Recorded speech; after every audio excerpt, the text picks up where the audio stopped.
il y a un phénomène nouveau extrêmement grave.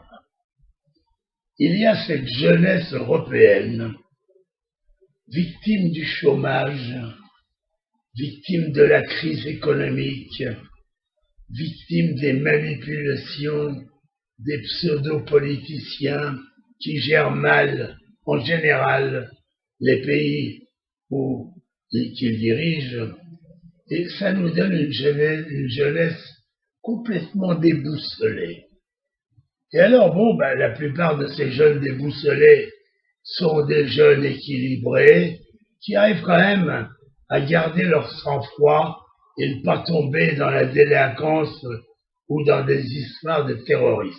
Mais, malheureusement, il y a un certain pourcentage de ces jeunes, je parle essentiellement des Européens, mais on a senti ça aux États-Unis un petit peu aussi, un certain nombre de jeunes qui sont quelque part séduits par les combats des djihadistes, du djihad musulman, et qui finalement se laissent embarquer, partent en Syrie ou dans d'autres régions, subissent des entraînements, apprennent l'islamisme radical et finalement reviennent comme des êtres violemment dangereux qu'il va falloir d'une façon ou d'une autre se débarrasser. Alors, tout ça finalement crée un état de turbulence grave sur l'Europe. Vous savez, après l'attentat de Bruxelles qui a quand même fait 4 morts, toute l'Europe est fébrile. Toute l'Europe est secouée par cet incident parce que finalement, il y a 800 djihadistes qui sont rentrés et qui se baladent actuellement sur l'Europe.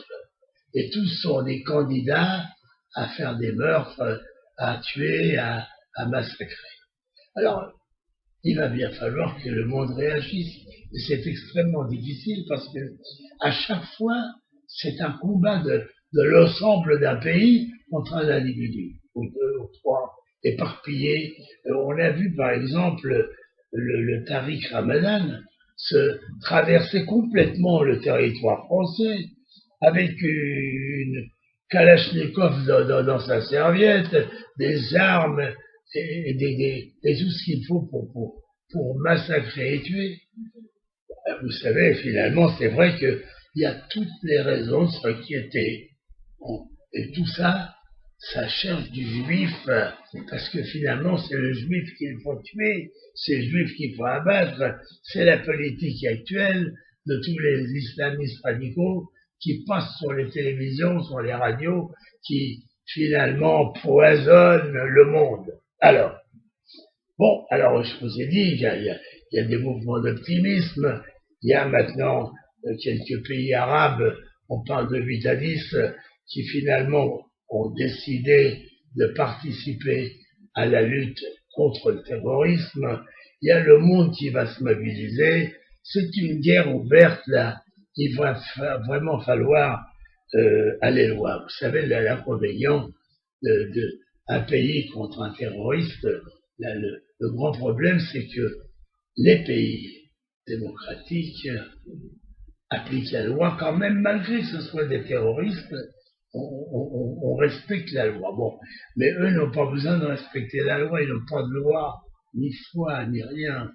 C'est la mort qu'il faut donner. Eh bien, vous savez, je pense que si nous ne trouvons pas quelque part quelques ministres de l'Intérieur, vraiment des battants, des gens extrêmement énergiques pour faire face à ce phénomène, et on a connu dans le passé des ministres de l'Intérieur énergiques et violents quand c'est nécessaire, eh bien, si nous ne mettons pas en place des hommes de ce genre, nous allons quelque part, en fin de course, gagner, mais en y laissant beaucoup de dommages, en y laissant beaucoup de vies, en laissant ces gens-là nous faire du mal, et plus le temps va passer, plus cela va rassurer les quelques milliers de citoyens européens qui sont devenus des djihadistes, plus ces gens-là, quand ils vont revenir, vont s'embarquer dans la lutte contre la société, parce que le fait qu'on ait un peu échoué pour arrêter ce mouvement de contagion va les rassurer, les encourager, et ça peut devenir terrible. Voilà. Et vous savez, je me demande jusqu'à quel point Israël ne devrait pas commencer à envoyer des observateurs en Europe pour voir un petit peu quand même comment nous pouvons d'une façon ou d'une autre participer au combat, parce que nous sommes les premiers au fond, les premiers visés et les premiers qui vont mourir de tout cet état de choses. Voilà. J'espère quand même on va réagir.